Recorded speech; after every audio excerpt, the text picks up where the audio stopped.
Welcome to மிச்சிசை. So இன்னைக்கு நம்ம வீடியோவில் எதை பற்றி பார்க்க போகிறோன்னா the real rakhi bye Maaveeran Napoleon பற்றி தான் நம்ம இந்த வீடியோலேருந்து பார்க்க போகிறோம். மாவீரன் நெப்போலியன் எப்படி கேஜிஎஃப் படத்தில் சாதாரண ஒரு ஏழை குடும்பத்தில் பிறந்த ராக்கி பாய் ஒரு மிகப்பெரிய ஒரு பணக்காரனாகி இறந்து போனாரோ, அதே மாதிரி தான் பார்த்தீங்கன்னா மாவீரன் நெப்போலியன் வாழ்க்கையிலேயே ஒரு சாதாரண குடும்பத்தில் பிறந்து பிரான்ஸ் நாட்டோட மன்னர் ஆனார். அந்த அளவு ஒரு பெரிய இடத்துக்கு போய் ஒரு பெரிய ராஜாவாக தான் அவர் இறந்து போனார். அவர் வாழ்க்கையில் நடந்த ஒரு சுவாரஸ்யமான சம்பவத்தை பற்றி தான் நம்ம இந்த வீடியோவில் பார்க்க போகிறோம். மாவீரன் நெப்போலியன் பார்த்தீங்கன்னா அவர் சின்ன வயசாக இருக்கும்போது அவர் பார்த்தீங்கன்னா அவர் ஸ்கூல் படிக்கிற டயத்தில் அவங்க அப்பா வேலை செய்கிற இடத்துக்கு அவர் போகிறாரு. அவங்க அப்பா வேலை செய்கிறதுக்கு அவங்க அப்பாவை பார்க்க போகிறாரு. அங்கே பார்த்தீங்கன்னா அவங்க அப்பா ஒருத்தர் பயங்கரமாக திட்டுறாரு. அதை பார்த்தோன்னே நெப்போலியனுக்கு பயங்கரமாக கோவம் வருது.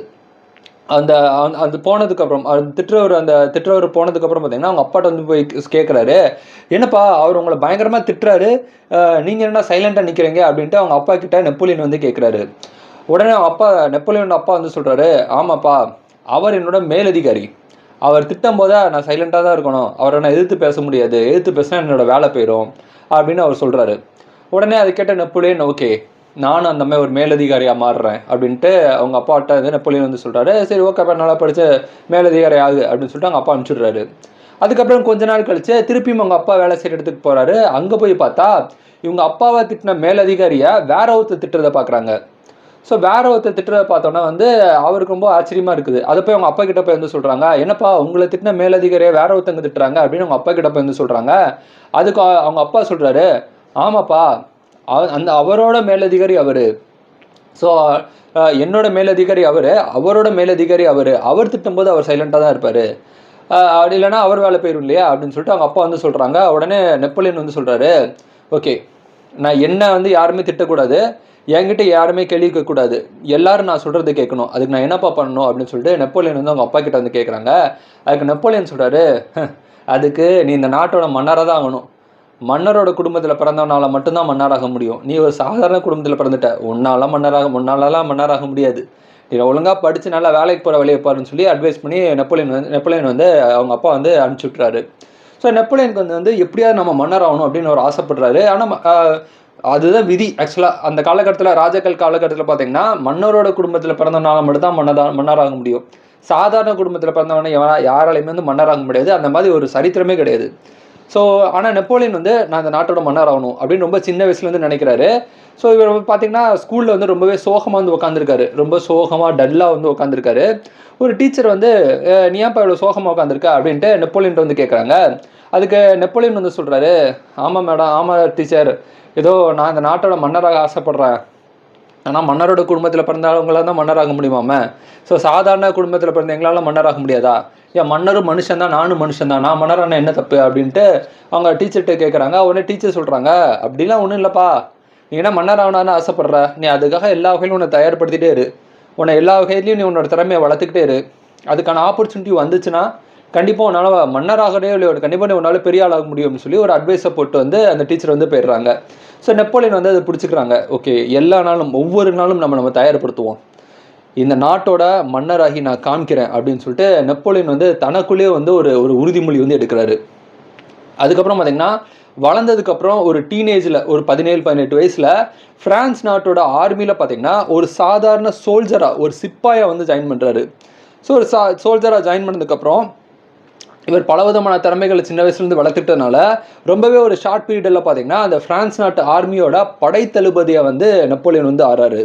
அதுக்கப்புறம் என்ன ஆகுதுன்னு பார்த்தீங்கன்னா ஃப்ரெஞ்ச் ரெவல்யூஷன் சொல்லி ஒரு மிகப்பெரிய ஒரு புரட்சியை நடத்தி மன்னராட்சியே முற்றிலும் தகர்க்கப்பட்டு ஒரு சாதாரண குடும்பத்தில் பிறந்த ஒரு மனுஷன் நெப்போலியன் அவர்கள் அந்த நாட்டோட மன்னராக மாறுறாரு. ஸோ மன்னரோட குடும்பத்தில் பிறந்தவனால தான் மன்னராக முடியும்னு சொல்லி எழுதப்படாத ஒரு விதி இருந்தது. அந்த விதியை மாற்றி எழுதுகிறார் மாவீரன் நெப்போலியன். சாதாரண குடும்பத்தில் பிறந்த என்னாலே மன்னராக முடியும்னு சொல்லி ஒட்டுமொத்த உலகத்துக்கும் தன்னை ப்ரூவ் பண்ணி காமிக்கிறாரு. ஸோ கேஜிஎஃப் படத்தில் பார்த்தீங்கன்னா ஒரு வசனம் வரும், உனக்கு என்னதானா வேண்டும் அப்படின்னு சொல்லும் போது அந்த பையன் சொல்லுவான் இந்த உலகம் அப்படின்ட்டு ரொம்ப சின்ன வயசாக இருக்கும் போது சொல்லுவான்.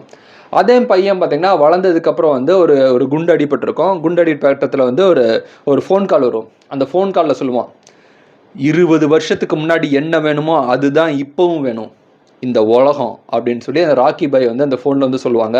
ஸோ அந்த படத்தில் உள்ள ராக்கி பாய் மாதிரி சின்ன வயசுலேருந்தே நான் பெரிய ஆளாகணும், இந்த நாட்டோட மன்னராகணும் தனக்குள்ளே அவர் சொல்லிக்கிட்டே இருந்தார். எல்லாருக்கும் தன்னை தயார்படுத்திகிட்டே இருந்தார்.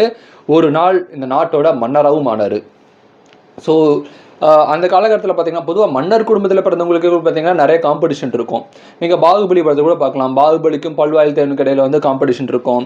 அந்த மாதிரி மன்னர்கள் குடும்பத்தில் பிறந்த அண்ணன் தம்பிகளே வந்து அந்த ஆட்சிக்காக வந்து சண்டை போட்டுக்கிடுவாங்க. அந்த மாதிரியான ஒரு சுச்சுவேஷனில் எந்தவித பின்பலனும் இல்லாமல் எந்தவித சப்போர்ட்டும் இல்லாமல் ஒரு சாதாரண குடும்பத்தில் பிறந்த ஒரு மனுஷன் வந்து மன்னர் ஆகிறது பார்த்தீங்கன்னா சரித்திரத்தில் ஒரு முதல் முறையாக வந்து ஒரு ரெக்கார்டு வந்து பதிக்கிறாரு. உலகமே சொல்லிச்சு, டே இதெல்லாம் நடக்காதுரா, இதெல்லாம் முடியாதுரா, மன்னரோட குடும்பத்தில் பிறந்தவங்களாம் தான் மன்னராக முடியும், உன்னால மன்னராகவே முடியாதுரா அப்படின்னு எல்லாருமே சொன்னாங்க. ஆனால் நெப்போலியன் சொன்னார், முடியாதுங்கிற வார்த்தை என் அகராதிலே கிடையாது அப்படின்னாரு. ஸோ முடியாதுங்கிற வார்த்தை அகராதிலே கிடையாதுன்னு சொன்னது மட்டும் இல்லாமல் அதை நிரூபித்து காமிச்சாரு மாவீரன் நெப்போலியன் அவர்கள். ஸோ அதே கேஜிஎஃப் படத்தில் பார்த்தீங்கன்னா ஒரு பயங்கரமான ஒரு பவர்ஃபுல்லான ஒரு டயலாக் வரும். சாவினை மிரட்டும் சுல்தானை போல சுடும் நெருப்பினை எரித்து கடும் கத்தியின் மேல் நடந்து இதயம் பதற முகில் முதர பயத்தினை அரித்து கண்டங்களை தன்னதாக்கி முன்னேறி வந்தான் வேட்டைக்காரனை வேட்டையாட ரணவேட்டையனாய் வந்தான் அப்படின்னு சொல்லிட்டு அடிமை வாழ்வை மீட்க வா வா பட வீரா அப்படின்னு ஒரு பாட்டு வரும். ஸோ அந்த மாதிரி பார்த்தீங்கன்னா வந்து ஒரு உலகமே முடியாது நடக்காதுன்னு சொன்ன விஷயத்த ஒரு மனுஷன் சாதிச்சு காமிச்சிட்டான் அப்படிங்கிறது பார்த்தீங்கன்னா நெப்போலியன் அவர்கள் வந்து சரித்திரத்தில் இடம்பெற்ற ஒரு மிகப்பெரிய ஒரு வீரன், ஒரு மாவீரனை வந்து நம்ம நெப்போலியன் வந்து சொல்லலாம். ஸோ அவர் வாழ்க்கையிலேருந்து நம்ம கற்றுக்க வேண்டிய விஷயம் என்னன்னா, நீங்கள் ஒரு விஷயத்த ரொம்பவே ஆழமாக டீப்பாக நீங்கள் நேசிச்சிங்கன்னா அது கிடைக்கிறதுக்கான பாசிபிலிட்டிஸே இல்லைனாலும் பரவாயில்ல, 100% 0.00001% மட்டும்தான் பாசிபிலிட்டி இருந்துச்சுன்னா அந்த 0.001% 100% நீங்கள் வந்து ஃபுல் எஃபெக்டிவாக நீங்கள் பயன்படுத்தினீங்கன்னா கண்டிப்பாக வந்து உங்களால் ஏதாவது ஒன்று பண்ண முடியும், ஒரு சக்ஸஸ்ஃபுல்லாக ஆக முடியும். அப்படிங்கிறதுக்கு பார்த்தீங்கன்னா நெப்போலியன் அவர்கள் வந்து ஒரு மிகப்பெரிய உதாரணம் அப்படின்னு சொல்லலாம். ஒரு விஷயத்த நீங்கள் ஆழமாக நேசித்து ஒவ்வொரு நாளும் நீங்கள் அதுக்காக தயார்படுத்திகிட்டே இருந்தீங்கன்னா உலகமே சொல்லலாம் இதெல்லாம் இம்பாசிபிள், நடக்காது, முடியாதுன்னு சொல்லி உலகத்தில் எத்தனை பேர் சொன்னாலும் பரவாயில்ல, ஆனால் நீங்கள் உங்களை ஆழமாக நீங்கள் நம்பி ஒவ்வொரு நாளும் அது நீங்கள் முயற்சி பண்ணிகிட்டே இருந்தீங்கன்னா இந்த ஒட்டுமொத்த யூனிவர்ஸுமே பார்த்தீங்கன்னா உங்களுக்கு கிடைக்கிறதுக்கு வந்து ஹெல்ப் பண்ணும். அப்படிங்கிறதுக்கு மாவீரன் நெப்போலியன் வந்து ஒரு மிகப்பெரிய ஒரு உதாரணம் வந்து சொல்லலாம். ஸோ இந்த வீடியோ உங்களுக்கு பிடிச்சா லைக் பண்ணுங்கள், ஷேர் பண்ணுங்கள், முயற்சி செய்கி சப்ஸ்கிரைப் பண்ணுங்கள். தேங்க்யூ.